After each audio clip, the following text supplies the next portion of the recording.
I was making a fatal mistake, and I had to pay cash. You know, I uh, I connected these two capacitors, remember, in a power mode, and we didn't really have to do that. We had to connect this in series. Why? Because the input voltage from the filter capacitor is 41 volts, and each of our capacitors here is just 25 volts. So connecting them in parallel is still 25 volts, just that it's going to carry more current, of course. So that's where the mistake was coming from. Right? So we still had a resultant 25 volt uh, capacity here, but if you connect in series in a serial mode, that the plus to minus for each of the capacitors, you have a resultant 50 volts. 50 volts, which is more than 41, and that's okay. That's the rule. The capacitor must be greater than your input voltage. So that's where the mistake was coming from, and the output voltage was not stable. At some point we had it, and at some point no. So I paid cash by spending a lot of time trying to find out what the problem was. Finally, I had to change the voltage regulator here. Right now, what we have here is a 9 volt voltage regulator. I thought we had a problem with the voltage regulator, but that was not the case. So I changed the voltage regulator because with um, with the voltmeter, they work from 5 to 30 volts. They can actually work with 5 to 30 volts DC. So I decided to use a 9 volt voltage regulator. After all, I'm happy because it led me to somewhere. I found out that all of these voltmeters, they are coming with dry solder joints. So we had a problem of low current here and dry joints on the voltmeter. So I found out all these things, they are coming with dry joints on it, and it led me to discover that my old voltmeter was actually working. It was not dead. Remember from the start of this, I said that I had another voltmeter before which I destroyed, but that was not the case. It was actually a dry joint. I just found out now. So which makes them two. So that's a nice one. Nice one. So we'll actually be using this one. This is the old one. I already took out the body and all that. And all we have here is the board, and the good thing is we still have the display, and that's okay. So we can use this one for the building process, and then this one we can keep this right to the end of the project. This one is going to be perfect to use on a box, if you want to package this in some kind of box. So this one will be good for the building process. You see, now it's steadily on. It's not moving. It's not turning on and off again. So I had to solder the wires directly on the board for it to stay like this. So it's working. And on the original connector, we have red and black for the power, and the yellow, which is to check the voltage, which I soldered this blue wire to that point. Wait, I'm touching and the voltage is changing. Yeah, the body is conducting. So let's check if our voltmeter is working. In fact, it's working. If I can measure the voltage across my skin, 0.5 volts means it's okay. So let's connect this to the voltage source on our board and see. Maybe here on the resistor, I will have 43 volts. 43.2. That's great. It's working, right? Okay, let's check on our transistor if it's making a good connection. Here, 43 volts. That's good. is working. Amazing. Okay, so what we have to do now is connect the potentiometer. To use this, this is fixed. This is a fixed voltage. Okay, let me check on the voltage regulator. On the output of the voltage regulator, we have 9.6 volts. 9.6 volts. Remember, I changed the voltage regulator from 5 to 9. So we have 9.6 volts on the output of the voltage regulator. That's a good load. We'll have to use this from now. So what we need now is the potentiometer, and I have it here. This one is a 10K potentiometer. Can we use this one? I thought I had a 50 here. Yeah, 50. But this 50 seems to be stopping halfway, It's not really responding, so I don't want to use it. Let's use the 10K. I don't think it has a problem. First thing, I'm going to check on it if you have 10K. Set my meter to ohms mode.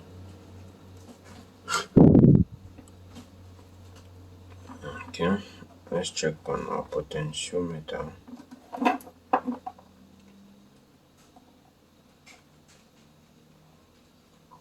Here to here, we have 11K, 11 kilo ohms. That's okay. And on the resultant resistance, which is the middle pin, the resultant resistance, if you are moving a knob, let me see, we have 4K, 4000 ohms, and if you move that up, if you bump it up, we have 6K, and it's going up. See, it's going up. It has to keep going up till we reach the limit, which is 11 kilo ohms. So it's working. Good, we can use that on our board.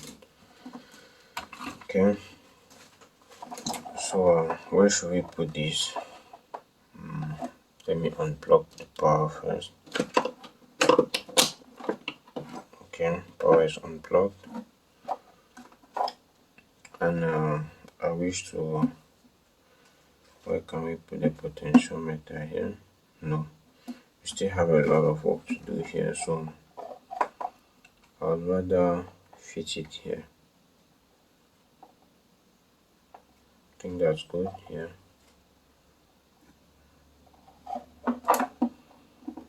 That's okay. Okay, I'm curious to know, there are actually 6 pins. I don't know if they are all doing the same job. Let me check on this one. 11K. 11K. Okay, they're actually doing the same job. Alright.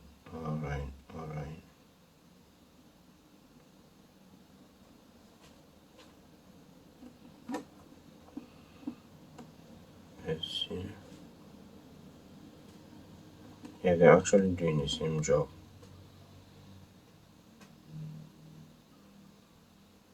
Okay. Okay, they're doing the same job, so they're just more pins than we need them. Okay, let's go ahead and solder on the board.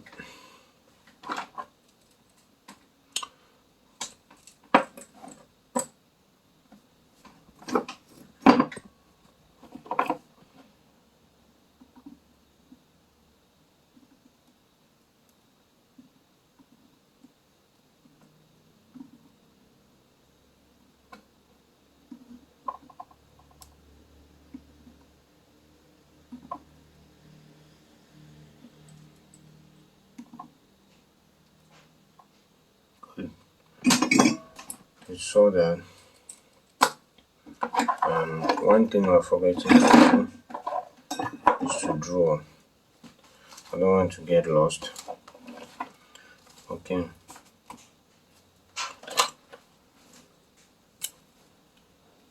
So the potentiometer, move this.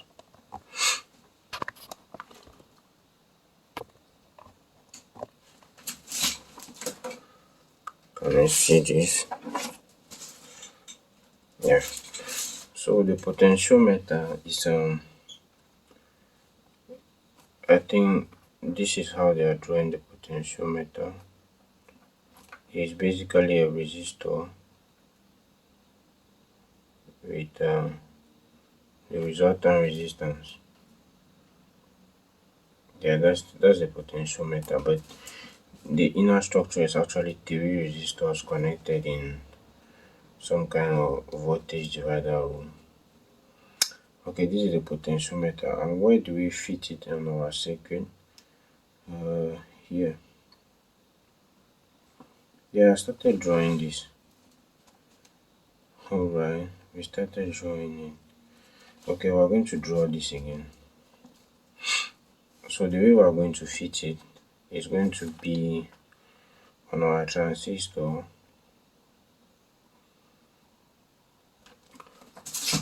Remember, that's the transistor. We have the emitter, collector, and the base here.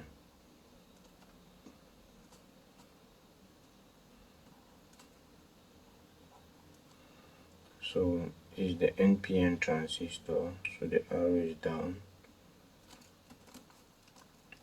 and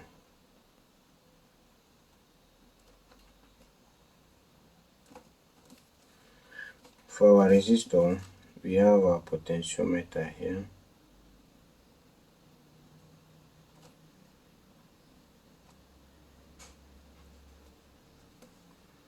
It's actually connected across a voltage. So on the collector here, we have 40 volts from the input. That's 40 volts. We have ground.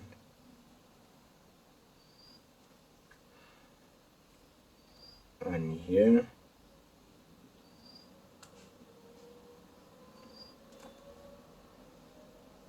on the output, it's actually going to the base of the transistor. So that's it. That's all. That's what we're going to do. So here is the base, the collector, and the emitter. So this is how we're going to put our resistor here, and our resistor is 10k. Potentiometer is 10k. So let's go ahead and solder.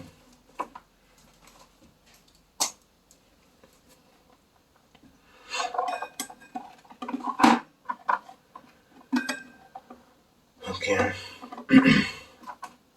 Alright, looking from this angle, this is the left side of the potentiometer.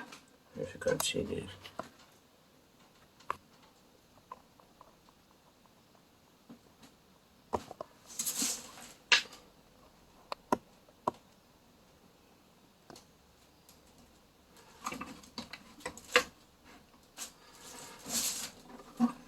Alright.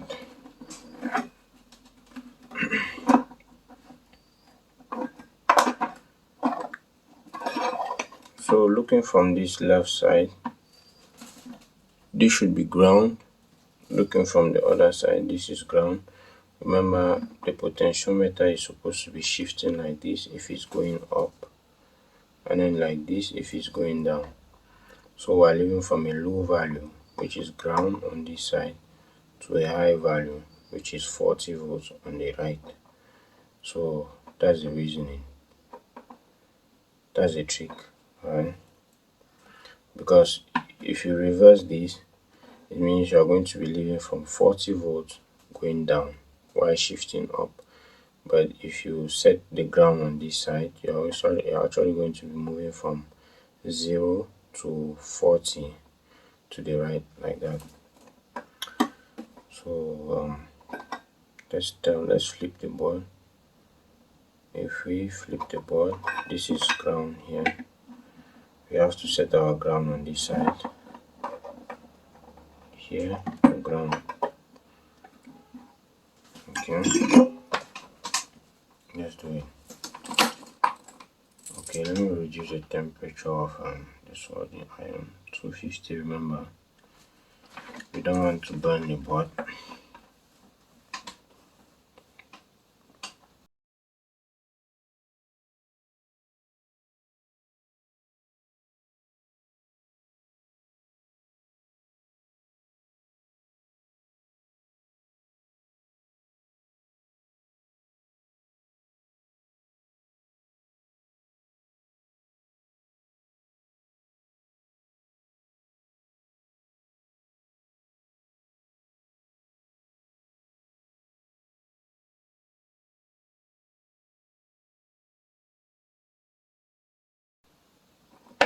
Good. So the ground is connected, and then on this one, on the right here, we have our 40 volts. Okay, our reference voltage is going to be coming from the filter capacitor. So that is here.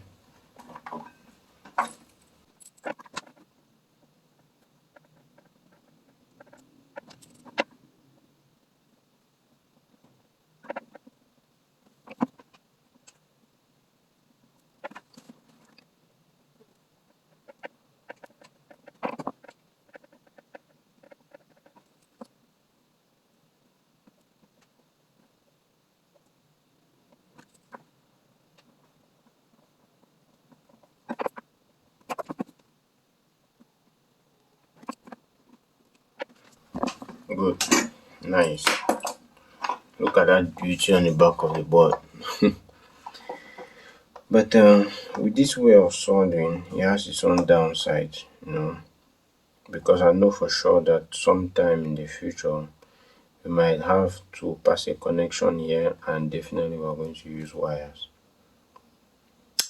And with this, you can easily say no. Okay, I want to build something else. I want to change what is here. It's very difficult because so basically what you're doing here is stuck on the board. You can't really change much about what you've done already. Okay, so now let's go to the output.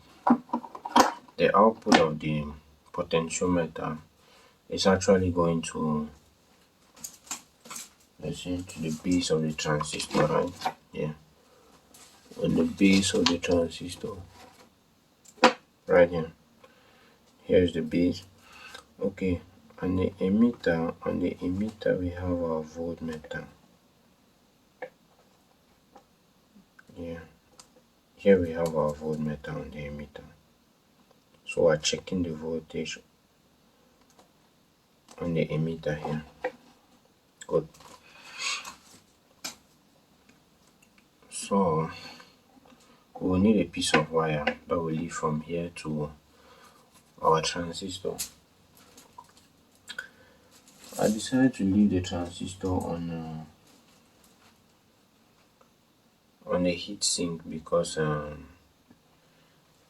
you know this is a linear power supply, and depending on what power we're going to be using on the power supply, depending on our power rating, if our power exceeds a certain amount, then we can actually the transistor will get very hot. It will get very hot if we are using, in most cases, a low resistance load. On the output, the transistor will get really hot. That's why I left it on the heatsink. Okay, let's get something to the base and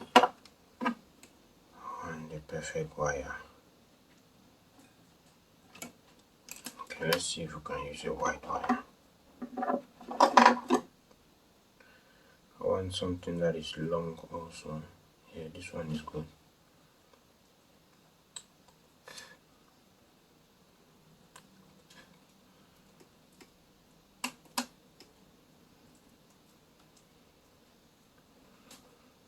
Okay, so we are on the output.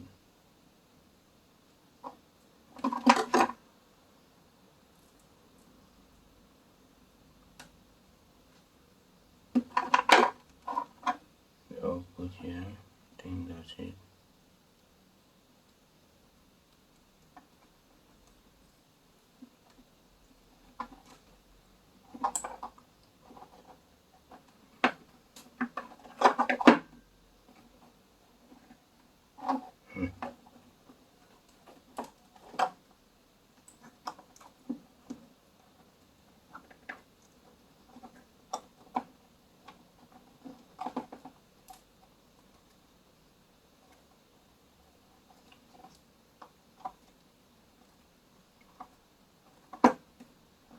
Okay, let's apply some solder to hold this.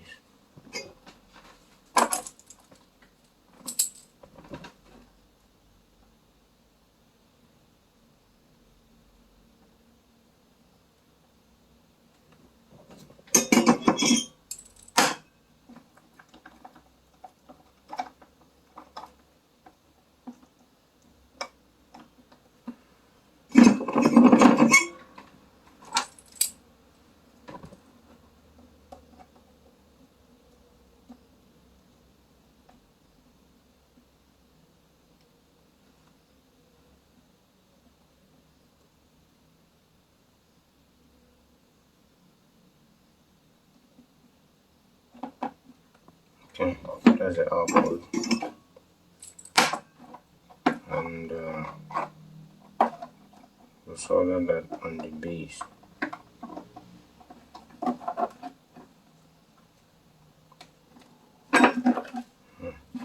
And make sure that nothing is tying up itself here.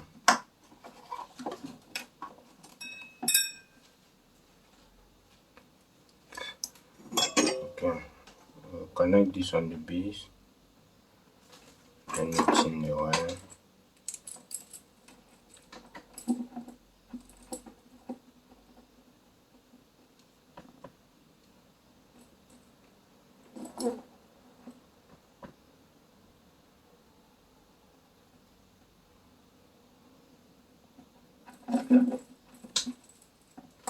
Okay, here we have the base.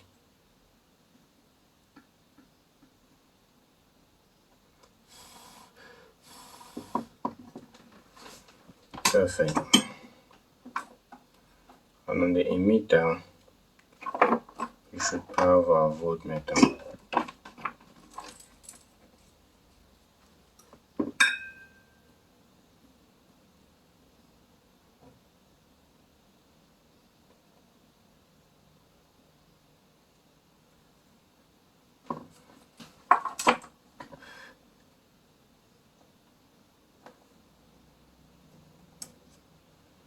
Let's solder our voltmeter there.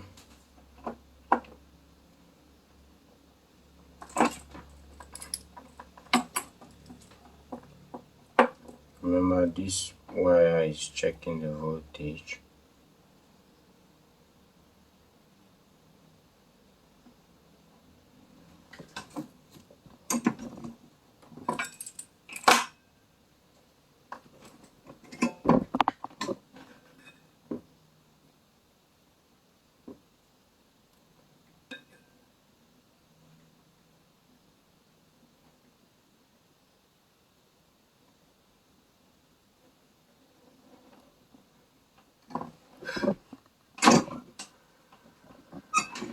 Okay, what's going on here?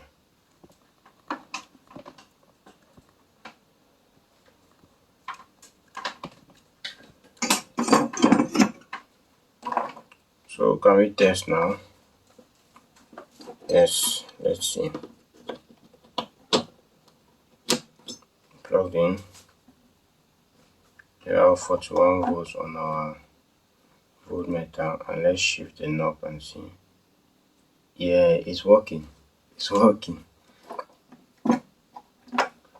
So if I'm shifting the knob up, that's a limit 43.2, and if I'm going down, or going down also, 30,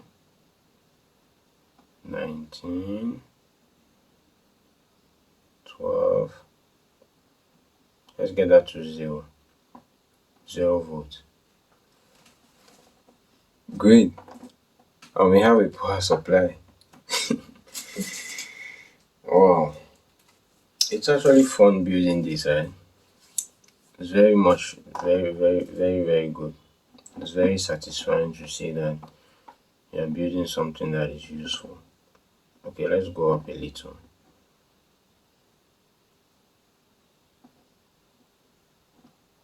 Zero 0.4, 0.5, 0.6. And this is very sensitive. I thought it was going to be jumping, but it's actually very sensitive. Oh, it's sensitive.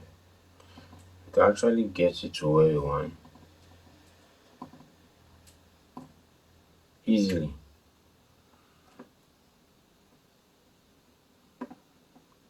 Nice.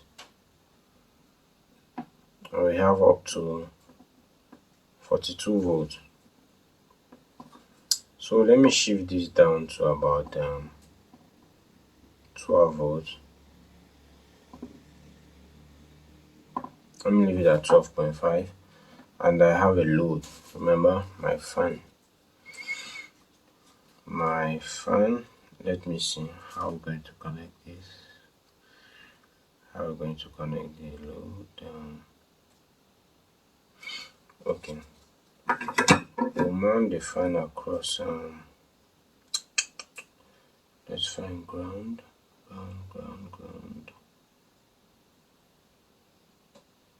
You know what? I want to look for a wire and solder on the ground so that we can easily test the load or whatever we're connecting to the power supply.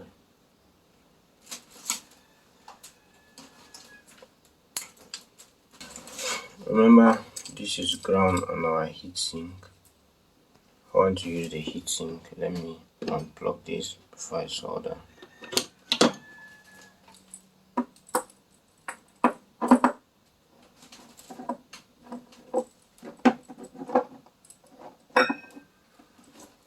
Remember, we have ground on the heatsink. So I want to just put that wire there. I'm just looking for a comfortable spot.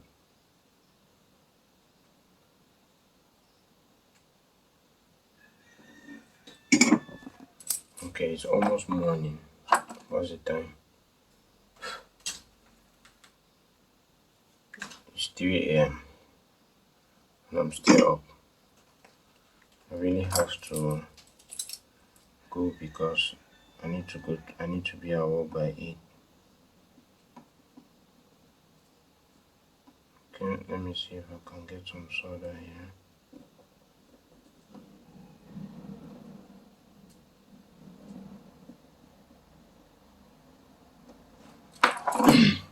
Yeah. So this is actually ground. This is just for testing purpose, right? This is not going to be there forever. So it's just for us to easily test.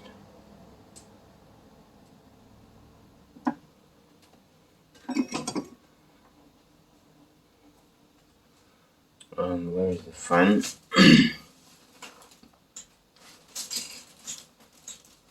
Okay. I'll connect my fan, the ground of my fan here.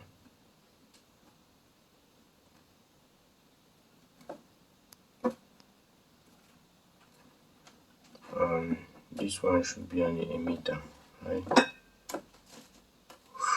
More wires. I want to extend the other wire.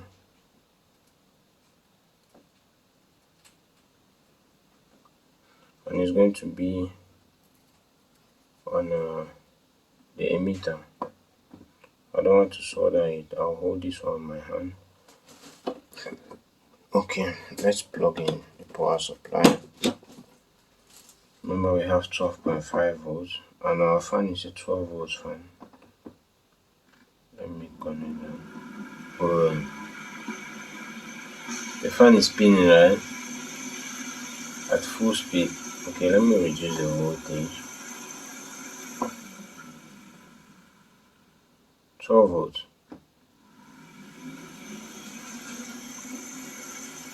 Nice, we have a power supply.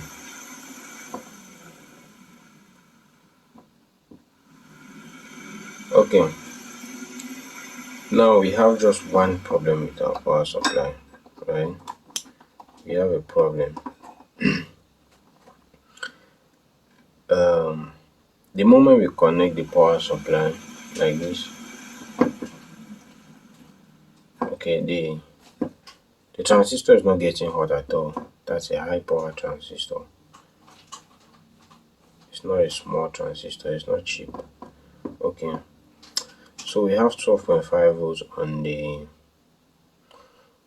voltmeter, and when I connect the load, the voltage goes down. That's the problem we have with our power supply. And if you're increasing here, you're actually increasing the original voltage.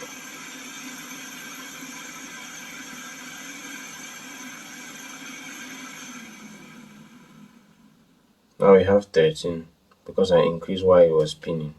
So it was actually increasing the main voltage and not what we saw on the display. At 13 volts it's spinning and the voltage drops down to 10 volts. So we have to find a way to stabilize the voltage. We have to stabilize the voltage so that in any case, if you are connecting a load, the voltage should not be dropping down. Just like on the power supplies at the workshop.